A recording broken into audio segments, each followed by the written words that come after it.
Voilà, bonjour les amis. Je vais vous expliquer aujourd'hui clairement pourquoi Pn plus Q est encore équivalent à non P ou Q. Parce qu'on se pose souvent la question, comment on peut passer de l'implication à la négation et à la disjonction. L'implicite, qu'est-ce qui se passe? Quelle est cette transformation? C'est une question que beaucoup se posent et c'est une question que je me suis posée par le passé. Donc je vous réponds clairement. On va faire simple. On va prendre une illustration pour mieux comprendre. On va essayer de prendre deux propositions. On va prendre bac implique brevet. C'est-à-dire, on va prendre la proposition avoir le bac entraîne avoir le brevet. En d'autres termes, puisqu'on fait le brevet en troisième, le bac en terminale, donc ici on dit avoir le bac signifie que tu as déjà le brevet. C'est juste une proposition. Bon, ça dépend des pays, c'est pas toujours le cas. Dans certains pays, on peut avoir le bac sans brevet, mais là n'est pas le problème. On a ici avoir le bac entraîne avoir le brevet. Alors, cela signifierait donc quoi? Cela signifierait que ça peut se traduire encore par on a P implique Q, non P, c'est-à-dire ne pas avoir de bac. Je vais mettre pas bac ou Q brevet. Donc, en réalité, on veut nous faire croire, alors on veut nous dire que ces deux propositions sont équivalentes. Donc, on dit que avoir le bac signifie qu'on a le brevet.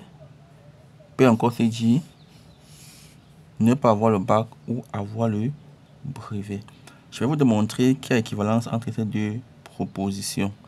Alors, on va passer sur une base simple.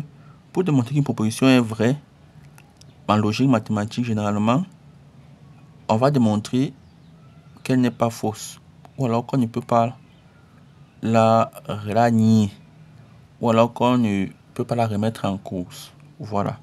Dans une application, une proposition est vraie, une affirmation est vraie si on ne peut pas la remettre en cause.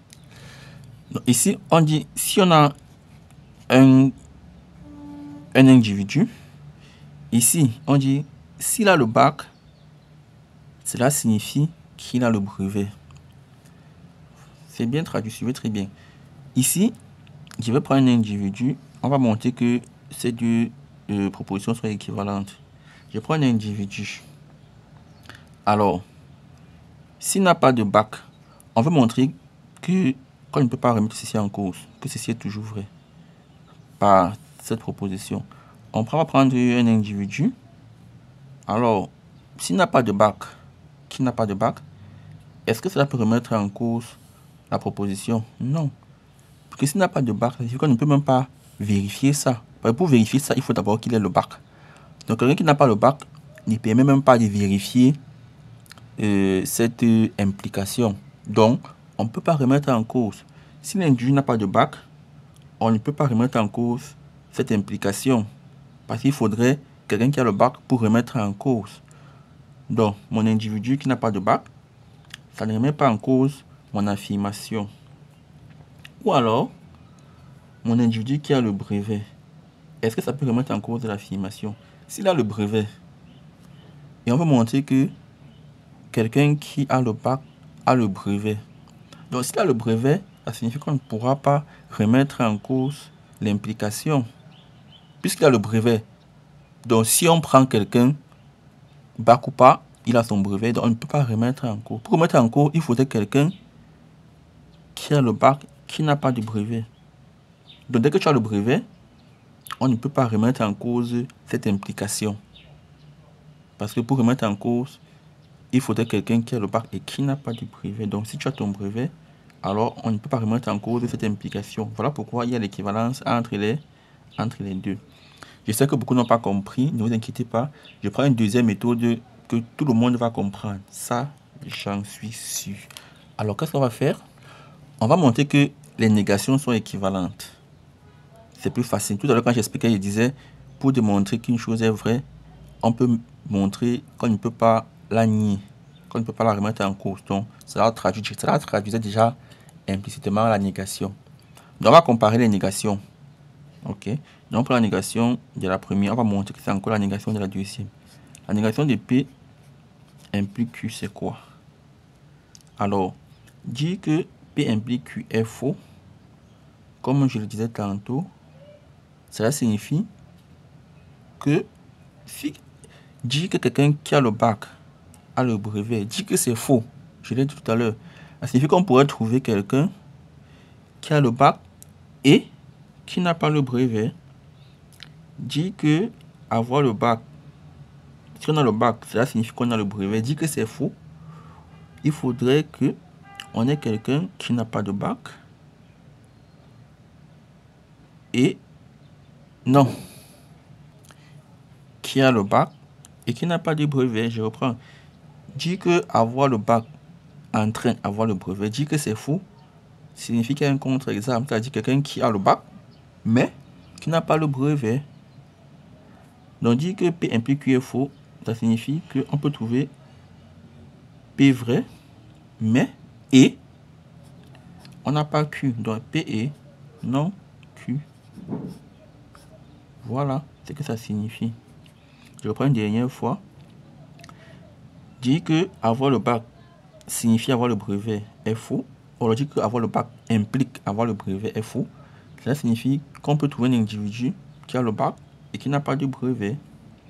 Dire que ceci est faux signifie qu'on peut trouver un individu qui a le bac, donc P est vrai, et qui n'a pas le brevet, donc Q est faux. Donc P est non. Vous voyez, là je pense que nous sommes tous d'accord avec cette équivalence. Donc pour revenir démontrer notre résultat, si on partait d'ici, il aurait suffi simplement de doubler la négation ici. Écrit non P implique Q. Donc on admet que ceci est clair pour tout le monde. Alors pour démontrer, pour répondre à la question posée, pourquoi P implique Q, c'est encore non P ou Q, j'applique la double négation à l'implication. Ça fait non P ou Q. Non P implique Q. On a mis non deux fois. Ça fait non.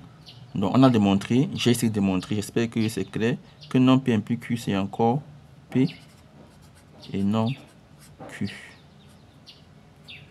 Et on sait que le et transforme le non, la négation transforme les et en ou et le ou en et. Ça c'est encore non P ou non Q. Non P ou Q. Donc comme j'ai pris la négation de la négation, c'est encore P implique Q. Puisque la négation de la négation, c'est encore la proposition. Donc nous avons montré que P implique Q, qui est non P implique Q, c'est encore non P ou Q. J'aimerais une seule chose en commentaire. Dites-moi si vous avez compris ou non. Parce que la logique mathématique, c'est très important. Voilà même pourquoi on a mis un programme de logique mathématique, le rédacteur en chef, qui vous apprend à rédiger. C'est un programme en fait de logique mathématique pour être dans le jargon mathématique. Donc rédiger la mathématique, c'est faire la logique. Voilà pourquoi notre programme a été mis sur pied du 1er au 30 de chaque mois. Vous vous inscrivez et vous avez un programme en 30 leçons, 2 heures par jour, exclusivement la logique mathématique. Comment apprendre à rédiger en mathématiques. Vous pouvez me contacter sur WhatsApp ou par mail à ces adresses. Vous pouvez intégrer le club XMath où vous pouvez poser vos problèmes et avoir une réponse dans un délai de 5 minutes. Vous pouvez aussi avoir des cours particuliers en ligne, individuels ou collectifs. Vous pouvez bénéficier d'un coaching où nous allons identifier et résoudre votre problème réel en mathématiques. Vous pouvez bénéficier de nos formations, nos programmes, nos documents, nos produits. Il suffit d'aller dans la description.